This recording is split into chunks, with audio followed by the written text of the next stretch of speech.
I woke up this morning and I felt like enchiladas. So, I mean, maybe I'm Good pregnant, feeling. I don't know, you know. Yeah, maybe. Anything can happen, but anyways, enchiladas are good, and I'm going to show you a few tricks how you can always have something ready on the go if you use your freezer correctly. I'll tell you about that later. First, we're going to make a homemade enchilada sauce, and that starts with about 4 tablespoons of oil, maybe a little bit more. So we're going to make a roux. Viewer out there who's noticing things will say, but normally you do that with butter.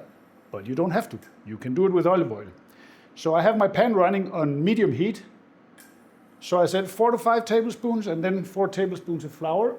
And then we are going to let that cook out.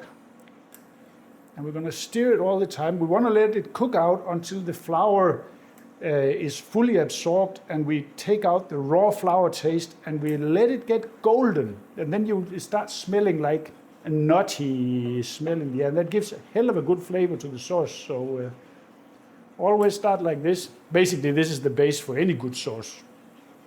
But I'm surprised you went for oil instead of butter. That's a first. No, but that's for because you. you're always bitching on me. I use too much butter, too much bacon, But too you much do. pancetta, too much this, that, and the other. You It's do.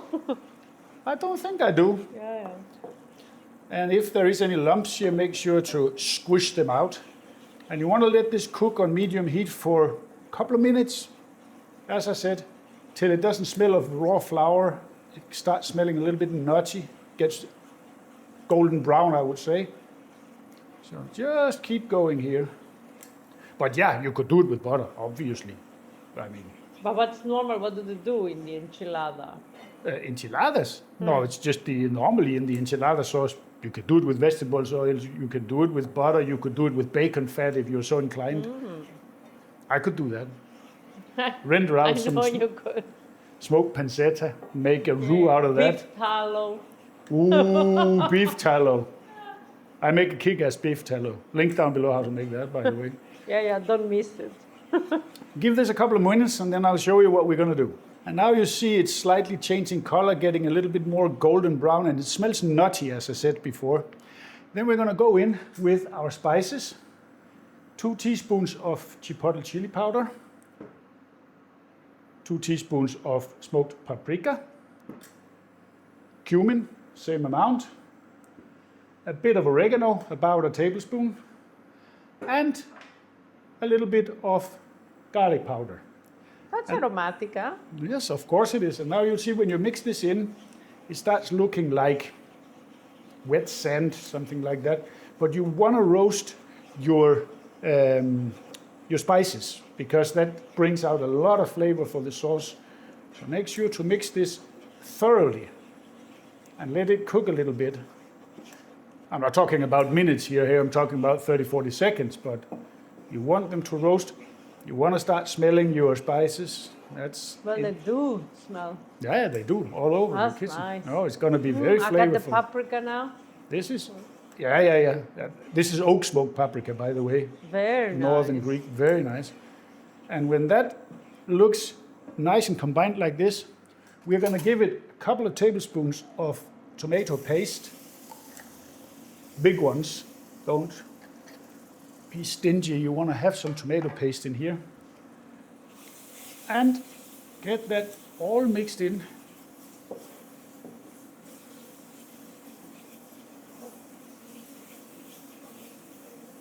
Ooh, that smells good. And when all of this is nice and combined and you see it looks like, as I said, wet sand, something like that, we're going to go in with chicken stock, little by little.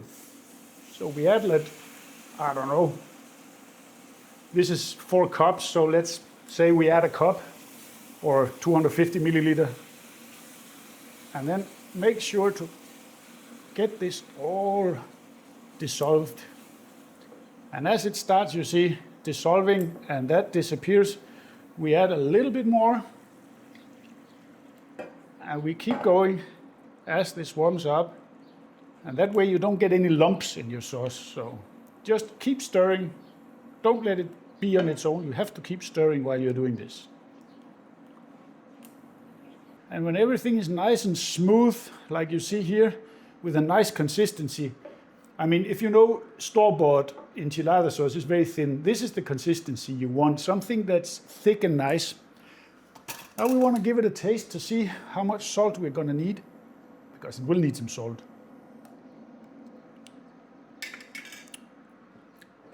Ooh, that's good. And not too spicy. Not too spicy. It's nice.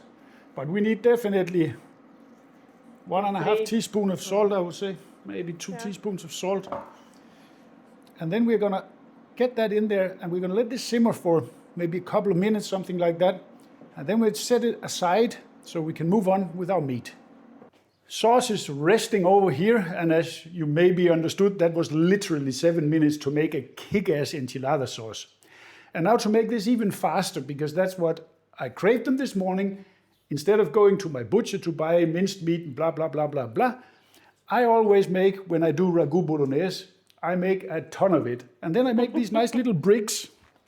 So I yank 2 of these out of the freezer, in the micro, defrost, and then you have a basic meat sauce which is ready to give some Tex-Mex love, so we make this into real enchiladas. So 2 of those bricks into our pan, like this. Oops. These are very useful, actually. Yeah. So if you want to make moussaka, as you would Or know it by, lasagna, or pasta bolognese, or you have these always ready in the freezer. Last time I did this, I made 5-6 kilos? 5.7 kilos, people. Yeah, which is like 12 pounds, even more.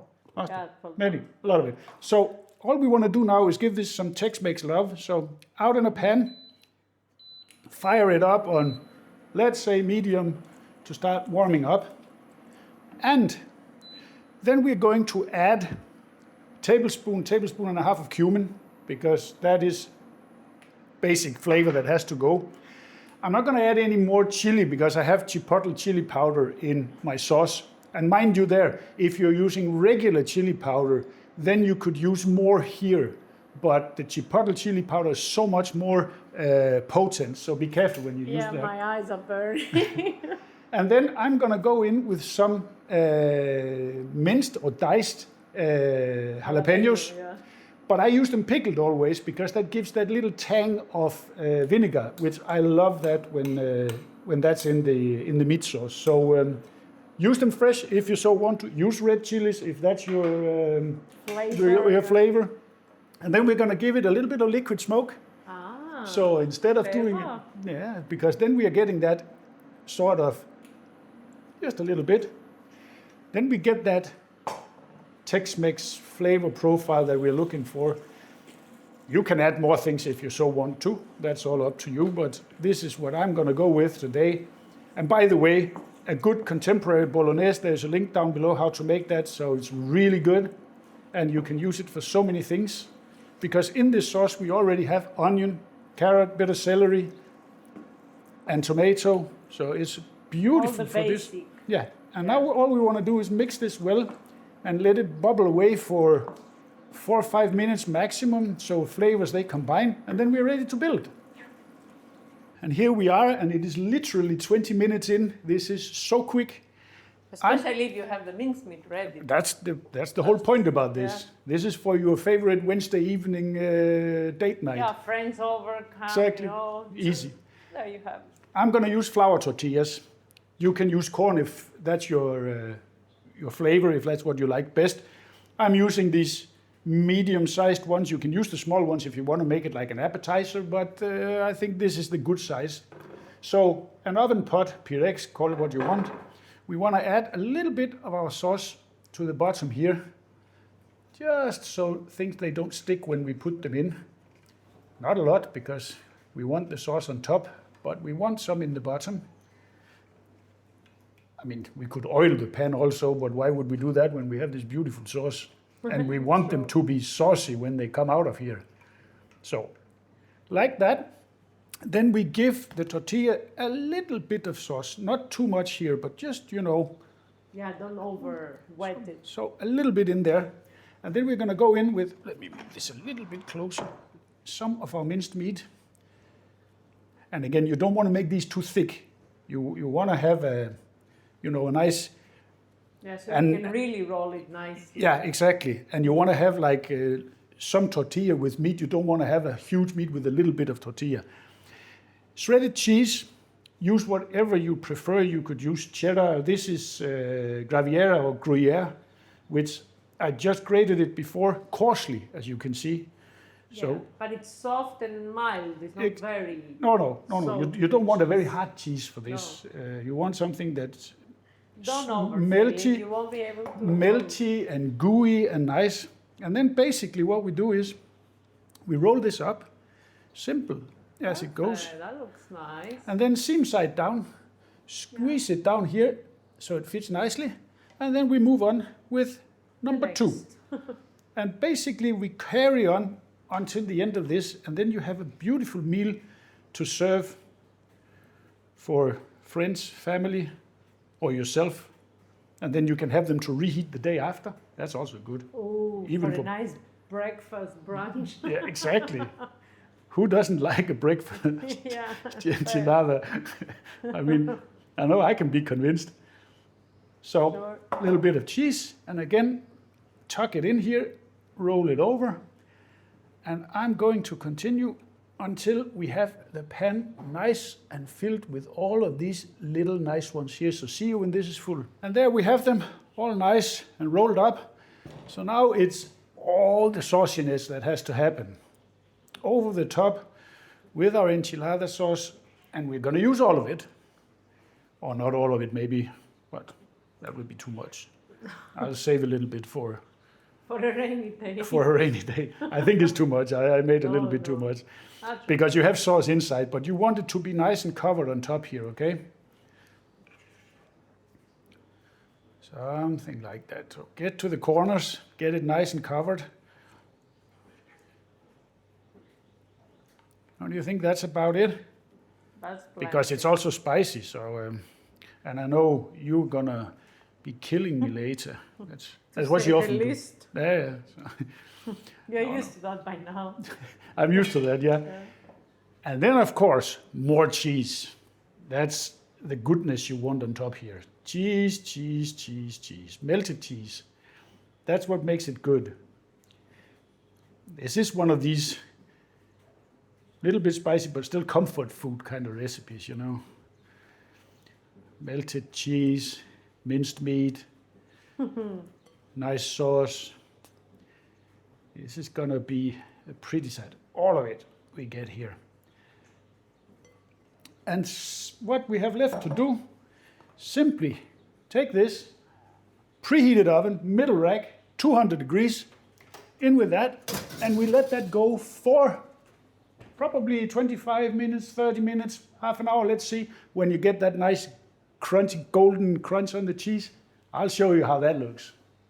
Good 25 minutes, and it looks amazing. And I'm gonna reveal it for you. You're gonna cry your eyes out. If that is not the prettiest sight in a very long time, I mean, look at that. And that is the prettiest sight I have seen all day, apart from my lovely wife, of course. Yeah, right. Good saving there. But it looks damn good, and it smells amazing, and it's just cooled down that tad so that you can actually dig into this. So let me get one of these out of here. It looks fantastic.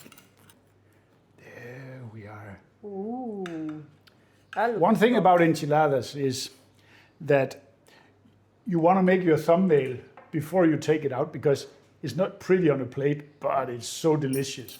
You can serve this any way you want. You can serve it with some pico de gallo, guacamole, whatever you want to put on top. But right now, I just want to try it straight up as it is, and look how it is. Soft and nice, gooey cheese. Be careful, Beautiful might be sauce. hot. I think it has cooled down enough. I'm willing to give it a shot here. So Okay. otherwise, Good luck. we'll shoot it again.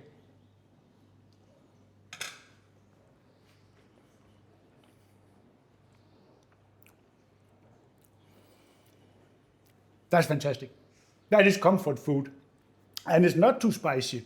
It has a little bit of a kick on the sauce, but because you know the minced meat, the tortillas and the cheese, it sort of fades away and you get that little bit of a kick that you want, but it's not overwhelming. It's perfect, and that is a quick fix how you can make enchiladas in no time. Just remember, when you do your ragu bolognese, make a shit ton of it.